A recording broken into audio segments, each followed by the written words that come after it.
You're not really my granddaughter. That's all right, Grandpa. You're celebrating inside my building. My grandfather waited until every guest was looking at me before he lifted his champagne glass and destroyed the last lie holding our family together. "You're not really my granddaughter," he announced, "so your name isn't in my will." 37 relatives and family friends. I did not cry. I did not argue. I simply walked to his enormous birthday cake, placed a property deed beside the candles, and said, "That's all right, Grandpa. But before you cut the cake, you should know you're celebrating inside my building." Hello. My name is Claire Bennett, and I was 31 years old when my grandfather tried to erase me from the family in front of everyone he respected. What he did not know was that, for the previous 8 months, I had been quietly investigating a secret he had buried for almost 3 decades. By the end of that night, he would lose a property worth $3.2 million, control of the company that carried his name, and the loyalty of the only son who still believed him. But the story did not begin at the party. It began with a letter from my mother. My mother, Laura, died when I was 27. She had raised me alone in a small town outside Columbus, Ohio. We never had much money, but our home was warm, peaceful, and honest. At least, I believed it was honest. She rarely spoke about my father. She told me his name was Daniel Bennett, and that he had died in a construction accident before I was born. I grew up with one faded photograph of him, standing beside a red pickup truck. My mother's parents were Franklin and Margaret Whitmore. Margaret, my grandmother, was gentle and loving. Franklin was different. He had built Whitmore commercial properties from one warehouse into a company that owned offices, restaurants, and shopping centers across 3 states. To the public, Franklin was a generous businessman. His name appeared on hospital wings, scholarship funds, and charity dinners. At home, he treated affection like a business loan. Every kind act came with conditions. He never hit me. He did something quieter. He made me feel temporary. At Christmas, my cousins received expensive gifts with their names engraved on them. I received gift cards in plain envelopes. In family photographs, Franklin always placed me at the edge. When I graduated from college, he shook my hand instead of hugging me. "You've done well, considering your circumstances," he said. I asked my mother what he meant. She stared at the floor and answered, "Your grandfather has a narrow heart. Don't let him make your life narrow too." That was all she would say. After my mother died, Franklin became even colder. My grandmother passed away 11 months later, and I lost the only person in that family who had ever defended me. Then, 4 years later, a package arrived. There was no return address. Inside was a small brass key and a letter written in my mother's handwriting. "Claire, if you are reading this, I am gone, and your grandmother has decided the time is right. I am sorry I did not tell you the truth. I was afraid Franklin would punish you for my choices." The key opens a safe deposit box at First Ohio Trust. Everything you need is there. Whatever you discover. Remember, this family is not determined by the person who claims the right to reject you. Love, Mom. I read the letter 6 times. The next morning, I drove to the bank. Inside the box, I found a birth certificate, a stack of old photographs, a cassette tape, and a sealed envelope with my grandmother's name written across it. The birth certificate listed my father as Daniel Bennett, just as my mother had told me. But the photographs showed something impossible. My mother was standing beside Daniel in one picture. In another, Daniel held me as a newborn. Franklin was standing beside him. They were shaking hands. On the back, my grandmother had written, "The day Franklin promised Daniel he would never tell Claire the truth." My hands went cold. I opened the sealed envelope. My grandmother's letter was 12 pages long. It told me that Daniel Bennett had not died before my birth. He had died when I was 7 months old. It also revealed that Daniel was not a stranger to the Whitmore family. He was Franklin's biological son. My mother had fallen in love with her own adopted brother. At least, that was how Franklin described it. But they had not grown up as siblings. Daniel had been born during an affair Franklin had before he married my grandmother. He was raised by another family and did not meet my mother until they were adults. Franklin brought Daniel into the company when Daniel was 26 but introduced him publicly as a young executive he was mentoring. Only Margaret knew Daniel was his son. My mother met Daniel at a company charity event. They fell in love before either of them knew the truth. When Franklin discovered their relationship, he did not separate them to protect them. He used the secret to control them. He threatened to expose them publicly, destroy Daniel's career, and humiliate my mother unless they disappeared from his social world. Daniel refused. He wanted to acknowledge me as his daughter and demand his rightful place in the family. 3 weeks later, Daniel died when scaffolding collapsed at a Whitmore construction site. The accident was ruled the result of faulty equipment. My grandmother's last paragraph changed everything. I never believed Daniel's death was an accident. Franklin ordered the inspection report sealed and paid the site supervisor to leave Ohio. I could not prove what he did, but I protected what Daniel wanted Claire to have. The deed is held through a trust. When Claire discovers the truth and chooses to claim it, the property becomes hers. I looked through the documents again. There was no deed in the box. Instead, there was a business card for an attorney named Evelyn Shaw. On the back, my grandmother had written 2 words, "Trust her." Evelyn Shaw's office occupied the 2nd floor of a quiet brick building in downtown Columbus. She was 72 with silver hair, sharp blue eyes, and the patient voice of someone who had spent her career waiting for powerful men to finish lying. When I showed her the letter, she closed her office door. "I wondered when you would come," she said. She opened a cabinet and removed a thick file. My grandmother had established the Bennett Legacy Trust 28 years earlier. Its main asset was a 3-story historic building on Westbridge Avenue. I knew the building. Everyone in my family did. It housed the Crown Room, an exclusive restaurant where Franklin held every important family celebration. Whitmore Commercial Properties managed it, and Franklin constantly described it as the first major property he had bought. But he did not own it. Daniel had. "Your father purchased the building with money he inherited from the family that raised him," Evelyn explained. "After his death, your grandfather tried to buy it from your mother. She refused. Your grandmother helped transfer it into the trust for you." Why has Franklin controlled it all these years? He hasn't controlled the property. His company has managed it under a long-term agreement. The agreement expires next month. She pushed a valuation report across the desk. Current market value thirds $200,000. I stared at the number. That property was worth more than everything my mother and I had earned in our lives combined. But the next page mattered more. Whitmore Commercial Properties had not paid the trust its full share of rental income for 11 years. More than $600,000 was missing. "Are you saying my grandfather stole from the trust?" "I'm saying the accounting records require an explanation." Evelyn warned me not to confront him yet. If Franklin believed I knew the truth, he could destroy records, pressure witnesses, or transfer company assets. So I did what my mother had done for years. I stayed quiet. At the time, I worked as a forensic accountant for an insurance company. Franklin thought my job involved checking receipts in a cubicle. In reality, I investigated complex financial fraud. For the next 8 months, I used only legal records, trust documents, and information provided by the attorney. We hired an independent auditor. We reviewed leases, tax filings, payments, and maintenance invoices. The missing money was only the beginning. Whitmore Commercial Properties had charged the trust for renovations that never occurred. It had billed twice for insurance. And every year, Franklin's company collected a special administrative fee that did not exist in the management agreement. The money flowed into an account controlled by Franklin and my uncle Richard. Richard was my mother's younger brother and Franklin's favorite child. He was also the father of my cousins, Mason and Olivia, who had spent their lives treating me like a guest who had stayed too long. One afternoon, Evelyn called me into her office. "There is something else," she said. She had located Thomas Reed, the construction supervisor who disappeared after my father's death. He was living in Arizona. Thomas agreed to speak with us by video call. He looked tired and frightened, even after 28 years. He said the scaffolding had failed inspection 2 days before Daniel's death. Thomas had closed the site and placed warning tags on the equipment. That evening, Franklin ordered him to reopen it. Daniel was going to meet a journalist, Thomas said. He had documents proving Franklin was hiding ownership in several projects. Franklin knew. "Did Franklin order anyone to damage the scaffolding?" I asked. Thomas shook his head. "I never heard an order like that. I can't say he caused the collapse. But I can prove he knew the equipment was unsafe and forced us to keep working." After the accident, Franklin paid Thomas $50,000 and threatened to blame him for the death if he spoke. Thomas still had copies of the failed inspection report and Franklin's signed order to reopen the site. It was not proof of murder. It was proof that Franklin had valued money and reputation more than his own son's life. I sat in my car after the interview and cried until the windows fogged.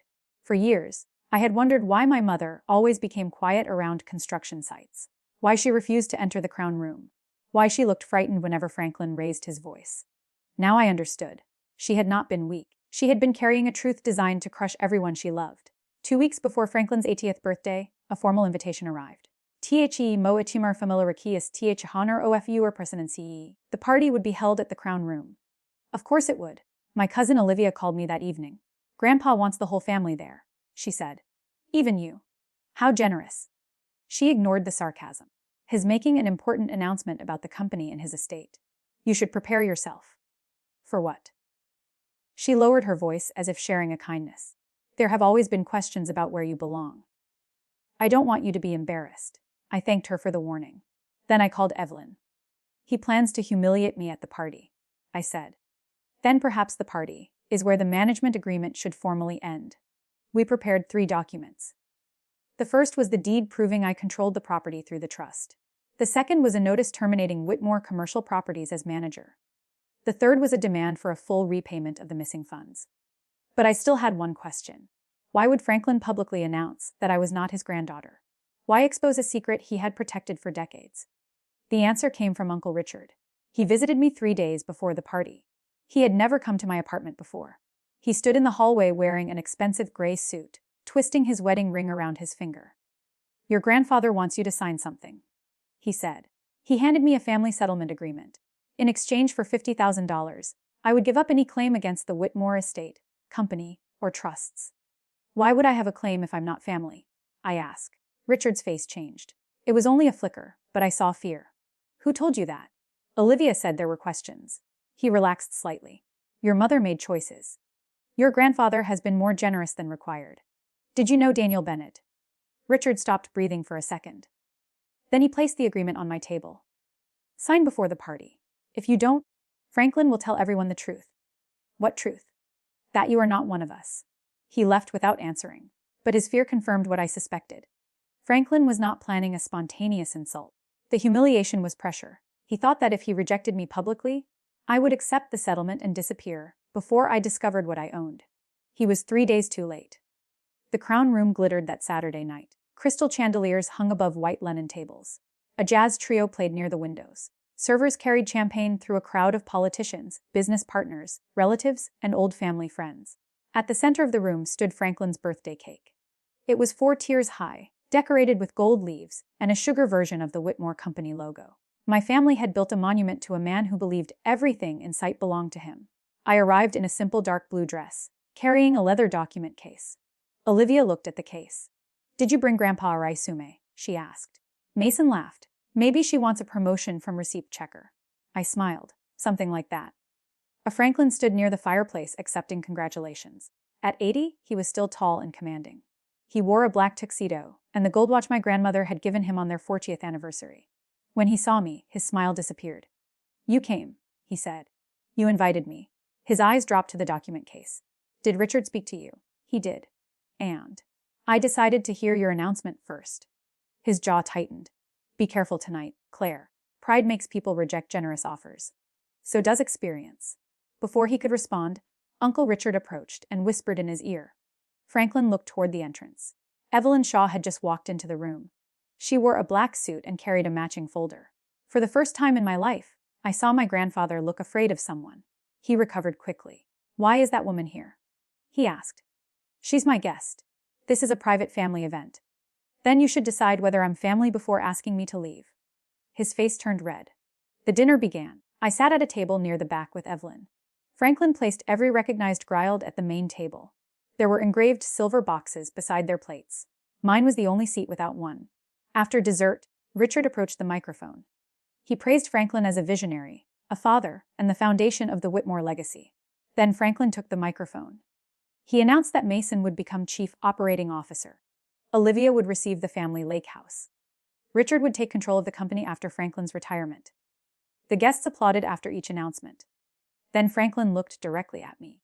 A legacy requires clarity, he said. For too long, sentiment has allowed confusion about who belongs to this family. The room became quiet. Claire, stand up. Evelyn touched my wrist. You don't have to obey him, she whispered. I know. I stood because I wanted every person in the room to see my face. Franklin smiled. Claire's mother was my daughter, but Claire is not truly a Whitmore. She is not really my granddaughter, and her name is not in my will. For 1 second, nobody reacted. Then Mason laughed. Olivia covered her smile with her hand. Several relatives joined them, relieved that Franklin had given them permission. The laughter spread across the room. It was not loud at first. It was worse than loud. It was comfortable. These people had watched Franklin exclude me for years. Now they could pretend his cruelty was a family joke. I looked at Richard. He did not laugh. He stared at the floor. Franklin lifted his glass. Blood determines legacy. I picked up my document case and walked toward the cake. The room slowly fell silent. I removed the certified deed and placed it beside the gold candles. That's all right, Grandpa, I said. I'm not interested in your will. He looked at the document but did not touch it. What is this? The deed to 418 Westbridge Avenue. His smile froze. I continued. This building. Someone near the front whispered. What? The property belonged to Daniel Bennett, I said. After his death, it entered a trust established for his daughter. That trust is now under my control. Franklin stared at Evelyn. Margaret had no authority. Margaret did not transfer the property. Evelyn interrupted. Daniel did. Laura preserved it. I administered it. Franklin grabbed the deed. He read the first page, then the second. His hands began to shake.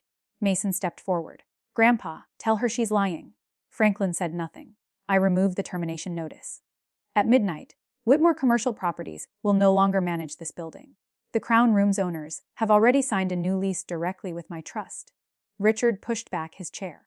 You can't do this without notice. The company received notice 90 days ago at its registered address. You signed for it. Every face turned toward him. He looked at Franklin. You told me it was routine. Franklin slammed the papers onto the cake table. This is theft. No, I said. Charging a trust for renovations that never happened is theft. Collecting unauthorized fees is theft. Hiding more than $600,000 in rental income may also be theft. Evelyn placed the auditor's preliminary report beside the deed. The jazz musicians had stopped playing. Even the servers were watching. Franklin lowered his voice. We will discuss this privately. You chose the audience. His eyes hardened. You ungrateful little girl. Everything your mother had came from me. My mother worked 2 jobs, while your company kept money that belonged to her daughter. She betrayed this family. By loving your son. The words moved through the room like a shockwave. Richard's chair scraped against the floor. Olivia whispered, What son? I turned toward the guests. Daniel Bennett was Franklin's biological son. That makes Daniel my father and Franklin my biological grandfather. Mason shook his head. That's impossible. There is a court-admissible DNA report in the folder. Franklin provided a DNA sample to a genealogy service 2 years ago. The legal testing was confirmed through a close paternal relative who consented last month. Richard's face went white. He had been the relative. That was why he had come to my apartment. After Evelyn contacted him, he had agreed to testing because he wanted to know whether his father's secret was real. Then Franklin pressured him to make me sign the settlement. I looked at him.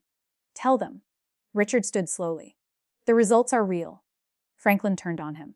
You gave her your DNA. You lied to me my entire life. Richard answered. Daniel was my brother. Daniel was a mistake. Richard flinched. I took a small digital recorder from my case. No, I said. Your mistake was believing everyone you frightened would remain silent forever. I played part of my interview with Thomas Reed. His voice filled the room. Mr. Whitmore knew the scaffolding had failed. I showed him the report. He ordered the site reopened and said delays would cost more than any worker there was worth. Franklin reached for the recorder, but I moved it away. That proves nothing, he said. It proves you knowingly sent workers, including your own son, onto dangerous equipment. The original inspection report and your signed order have been delivered to the county prosecutor and the Occupational Safety and Health Administration. For the first time that evening, I heard no laughter. Franklin did not apologize. Men like him rarely apologize when the truth arrives, they negotiate. Claire, he said quietly, you are emotional. Put away the papers. We can repair this. You tried to buy my silence for $50,000. I can offer more.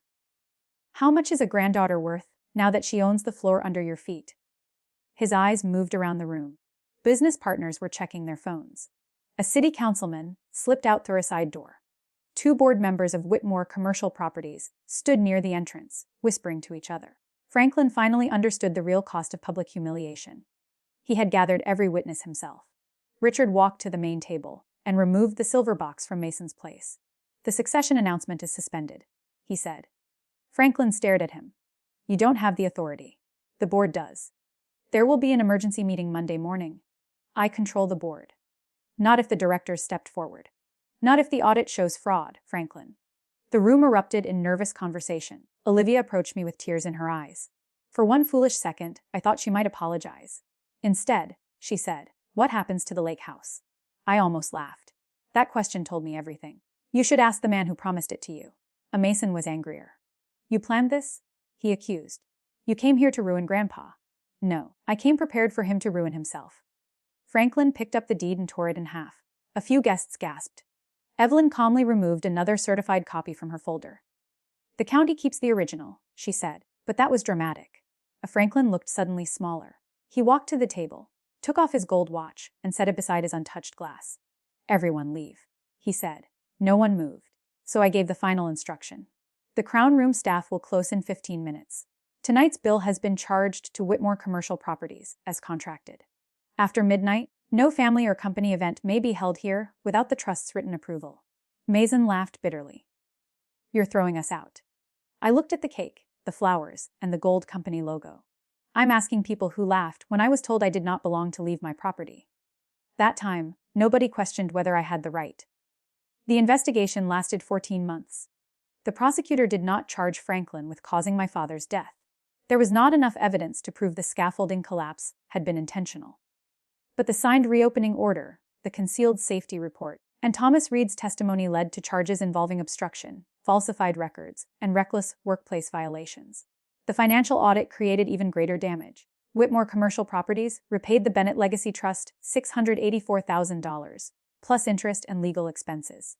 The board forced Franklin to resign. Richard also resigned after admitting that he had approved false management fees, although he cooperated with investigators and avoided prison. He sold most of his company's shares to cover the settlement. Mason never became chief operating officer. Olivia never received the lake house because Franklin had already mortgaged it to cover other failing investments. The family fortune had looked enormous from the outside. Inside, it was held together by debt, fear, and Franklin's reputation. Once the reputation collapsed, the rest followed. Franklin received probation because of his age and health, along with a substantial fine and court-ordered restitution. Some people said that was not enough. Maybe they were right. But prison was never the punishment he feared most. He feared irrelevance. Within a year, his name disappeared from the company. The hospital removed it from a donor wall, after learning that part of his contribution had come from disputed trust funds. Invitations stopped arriving. People who once waited hours to shake his hand stopped returning his calls. His 80th birthday became the last time he stood at the center of an admiring room. I did not keep the Crown Room. That surprised everyone. The building was valuable, but it carried too much pain. My mother had refused to enter it. My father's money had purchased it, yet Franklin had spent decades using it as a stage for his power. I sold the property for $335 million. After taxes and expenses, I used part of the proceeds to create the Daniel and Laura Bennett Foundation. The foundation supports children raised outside traditional families and workers who report unsafe conditions without legal protection. I also created a scholarship in my grandmother Margaret's name for students studying forensic accounting. Richard attended the first scholarship dinner. He sat alone at the back. Afterward, he approached me and handed me a small photograph. It showed Daniel at 23, laughing beside an old motorcycle. "I found it in Dad's desk," he said. "He kept it all these years." "Did Franklin send you?" "Numbo." Richard looked than he had at the birthday party. "I should have protected Laura. I knew Dad treated her badly, but I told myself it wasn't my business. Then I did the same thing to you. I waited. I'm sorry, Claire." It was not enough to erase what he had done. But it was the first honest sentence I had ever heard from him. "Thank you for saying it," I replied. Forgiveness did not happen that night. It may never happen completely. But I learned that justice and forgiveness are different doors. Opening one does not require opening the other. 6 months later, I received a letter from Franklin. He was living in a private assisted care residence near Cincinnati. His handwriting was weaker, but the words were still proud. He wrote that I had destroyed a legacy that took him 50 years to build.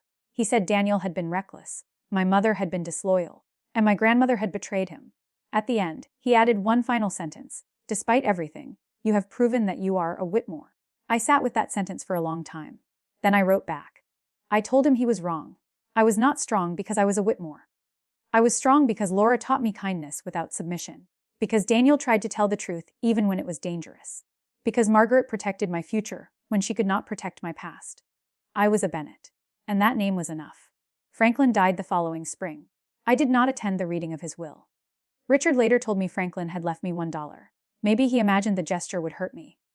It did not. By then, I understood that inheritance was not the same as legacy. An inheritance is property someone chooses to leave you. A legacy is what remains after every lie, title, bank account, and public performance is gone. Franklin left behind empty chairs, broken relationships, and a name people were eager to remove from buildings. My parents left me courage. My grandmother left me the truth. And I used both to build something no cruel man could take away. People still ask whether placing that deed beside Franklin's birthday cake was revenge. Yes, part of it was. I wanted him to feel one moment of the powerlessness he had given my mother for years. I wanted every person who laughed at me to understand exactly who they had chosen to support. But revenge alone would have ended when the guests left the crown room. Justice continued. Justice recovered the stolen money. Justice protected future workers. Justice turned a building filled with painful memories into scholarships, legal aid, and safe places for children who had been told they did not truly belong. On the night of Franklin's birthday, he tried to erase me with one sentence. Instead, he erased the last reason I had to fear him. And that is the truth I carried away from his table. The moment someone tells you that you do not belong may be the moment you finally realize you were never meant to beg for a seat. You were meant to build a table of your own.